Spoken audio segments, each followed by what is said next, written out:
Frey, Njord's son, had one day sitten in the lith shelf and saw across all worlds. He looked in Jötunheim and saw there a fair maiden, as she was walking from her father's hall to her bower. Thereafter he came down with a great lovesickness. Frey's servant hight Skirnir. Njord bade him call on Frey to talk. Then Skathi said, "Rise now, Skirnir, and go swiftly to find out what is the matter with our son, and ask of this, with whom the wise one is so overwroth."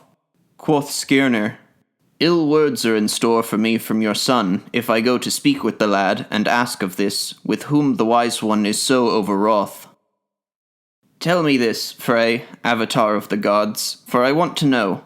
Why dost thou sit alone at the end of the longhouse, my lord, day in and day out?"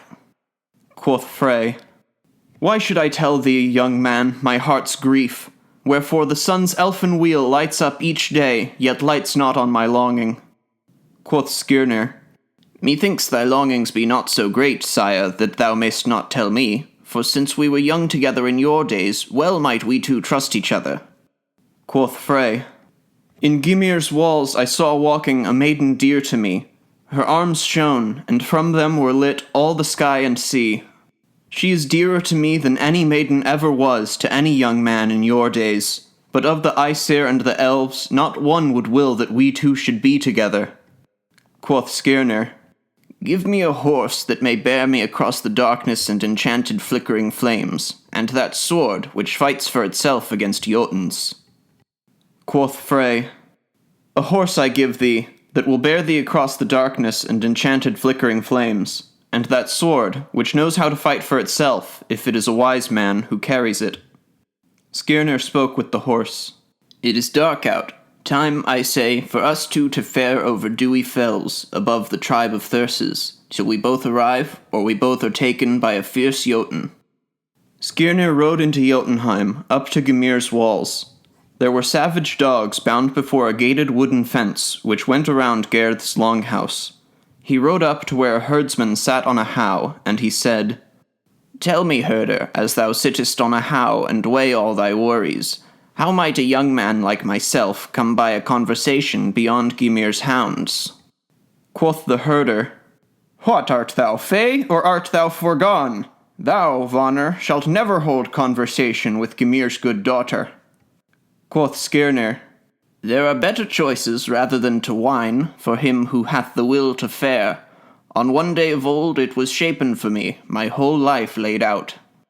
Quoth Gerð, "What is that noise roaring on, which I hear now booming towards our home?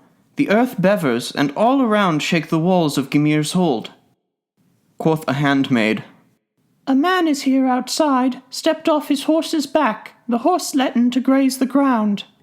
Quoth Gerð, "Bid him walk into our longhouse and drink the famed mead, though I am met with unease that just outside might be my brother's killer." "Who is it of elves or Aesir's sons, or from among the wise Vanir? How camest thou alone over the furied fire to behold our homestead?" Quoth Skirnir, I am of neither elves nor Aesir's sons, nor from among the wise Vanir, though I am come alone over the furied fire to behold your homestead. 11 apples have I here, all golden. I have a mind to give them to thee, Gerð, thy love to buy, that thou pledge thyself to Frey to live most happily." Quoth Gerð, 11 apples will I never accept at any man's behest, nor shall Frey and I, as long as we each have life within us, both dwell together. Quoth Skirnir, "An arm ring shall I give thee then, that was burnt with Woden's young son. 8 more of equal heft drip from it on every 9th night." Quoth Gerð, "The arm ring I accept not, though it was burnt with Woden's young son. I have no want of gold in Gymir's halls, where my father's riches are allotted." Quoth Skirnir, "Seest thou this sword, maiden, slender and adorned with runes, which I have in my hand here? I have a mind to hew thy head from thy neck, unless thou sayest sought to me." Quoth Gerð, "Such an imposition will I never brook at any man's behest, though I get the feeling if thou and Gymir find each other, a keen fight will break out between you two." Quoth Skirnir, "Seest thou this sword, maiden, slender and adorned with runes, which I have in my hand here? That old Jotun will bow before these edges, worthy of thy fey father. With a taming wand I drub thee, minding to tame thee, maiden, to my purposes. There shalt thou go, where sons of man will never see thee again. On an eagle's knoll thou shalt forever sit, facing toward hell. Food will be more loathsome to thee than the gleaming serpent is among mankind. A spectacle thou shalt become, whenever thou comest out. Hrymnir will harry thee, everyone will stare at thee. Thou wilt become more widely known than the ward of the gods, gazing out from behind bars. A fool and a madwoman, spellbound and restless, tears wax with thy grief. Sit down, and I will tell thee grave news and double thy grief. Crooked monsters shall bother thee daily within the Jotun's walls. In the frost-thyrse's halls shalt thou every day creep along, choiceless and hopeless. Weeping shalt thou have instead of fun, grieving with sorrowful tears. With a three-headed thirst thou shalt forever dwell, or else be husbandless. Thy wits seize up, thou wastest away, thou becomest like a thistle that was thrust onto an upper loft. To the woods I went, among the sappy trees, to get a divining wand, and I got a divining wand.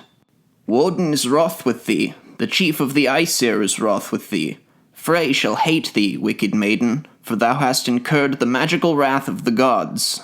Hear ye Jotuns, hear ye frost-thyrses, Suttung's sons, and those of the Aesir yourselves, how I forbid, how I ban, men to meet with the maid, to enjoy her company. Grimnir hight the thyrse, who shall have thee before the gates of the dead down below. There on the tree roots the sons of misery would give thee she-goat's urine, a better drink never to get, maiden, not by thy behest, nor even, maiden, upon my behest. I carve a thyrse rune for thee, and 3 staves also, Ergi and Ivy and Orthola. But just as I have carved them, so shall I mend what I carved, if I am reprived of need of them. Quoth Gerð, Hail be thou now, young Hathel, and take up this chalice full of old mead, even though I had previously held that I had no mind to love the goodly Vanir Ing. Quoth Skirnir, Lastly it is my will to know, ere I ride home hence, when thou meanest to ripen thy tryst with him, to join with Njord's son. Quoth Gerð, A lownful grove, which we both know, Bari hight, and after 9 nights there will Gerð bestow her love to Njord's son. Then rode Skirnir home. Frey stood outside and welcomed him and asked his tidings. Tell me, Skirnir, ere thou cast the saddle off thy horse and step foot farther, what hath thy errand into Jötunheim brought about for thee or for me? Quoth Skirnir, A lownful grove, which we both know, Bari hight, and after 9 nights there will Gerð bestow her love to Njord's son. Quoth Frey, Long is a night, longer are 2. How shall I ever suffer 3? Oft has a month seemed shorter to me than half of this honey night.